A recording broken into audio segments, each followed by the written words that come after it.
இறைவனுக்கு நன்றி.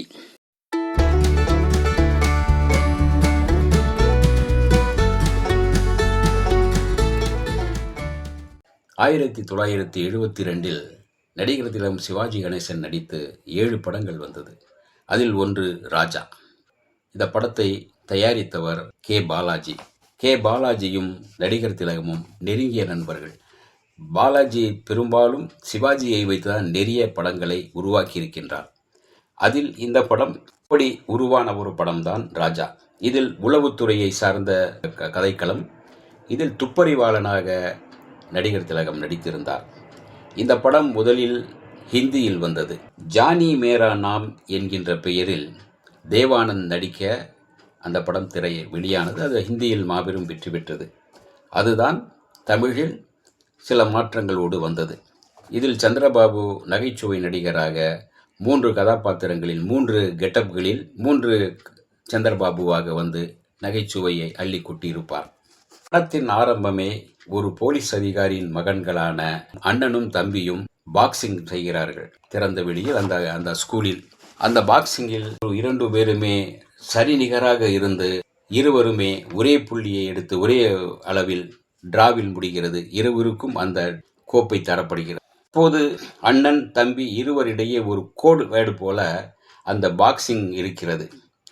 வாங்கிக்கோ லெஃப்ட் ரைட், வாங்கிக்கோ லெஃப்ட் அப்படின்னு அவர் கொடுக்க, வாங்கிக்கோ ரைட் அப்படின்னு இவர் கொடுக்க, அண்ணனும் தம்பியும் இதுபோல சண்டை போட்டுக் கொள்வார்கள்.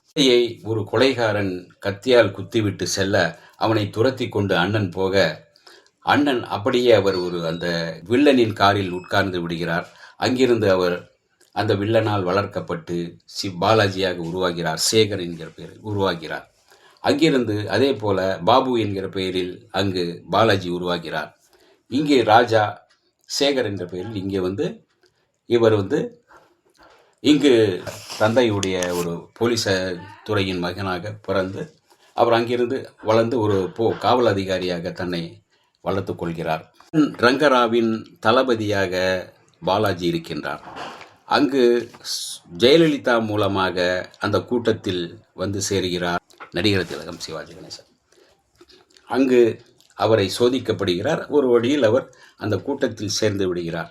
அந்த கூட்டத்தில் தன்னை ஒரு நன்மதிப்பு பெற்று அந்த கூட்டத்திற்கு வளர்ந்து வரும்போது ஒரு கட்டத்தில் இவர் போலீஸ் என்று தெரிந்து பாலாஜிக்கும் சிவாஜிக்கும் சண்டை நடக்கிறது. அந்த சண்டையின் போது அவர்கள் பாக்ஸிங் செய்ய, வாங்கிக்கோ லெஃப்ட் என்று அண்ணன் அடிக்க, வாங்கிக்கோ ரைட் என்று தம்பி அடிக்க, அப்போதுதான் அவர்கள் இருவரும் அண்ணன் தம்பி என்கிறது புரிகிறது.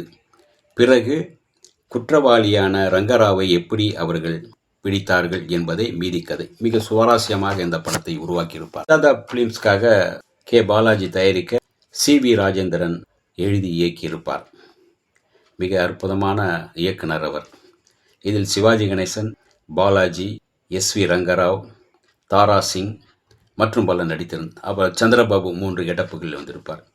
இசை எம்.எஸ். விஸ்வநாதன், பாடல்கள் கண்ணதாசன்.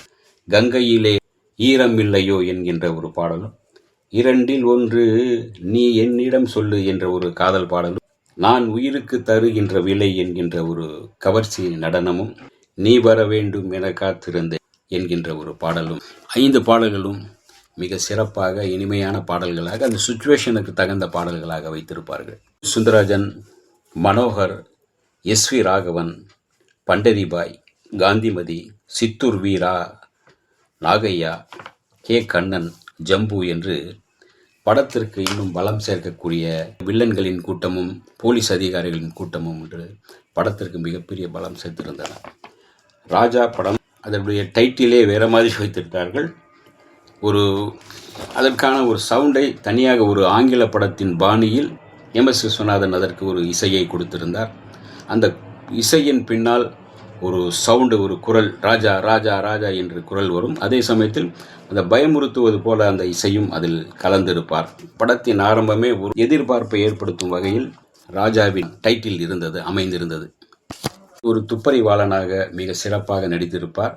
அதே போல ஜெயலலிதா அவருடைய தந்தையை மீட்பதற்காக அந்த கொள்ளை கூட்டத்தில் செயல்படுவார். இருவருமே சேர்ந்து அந்த கொள்ளை கூட்டத்தை எப்படி பிடித்து கொடுத்தார்கள் என்பதே மீதி கதை. ராஜா ரசிக்க வைத்தார், கொண்டாட வைத்த படம்தான் ராஜா. இந்த வீடியோ உங்களுக்கு பிடிச்சிருந்தா லைக் பண்ணுங்கள், ஷேர் பண்ணுங்கள், கமெண்ட் பண்ணுங்கள், சப்ஸ்கிரைப் பண்ணுங்கள், மறக்காமல் பெல் ஐக்கானை கிளிக் பண்ணுங்கள்.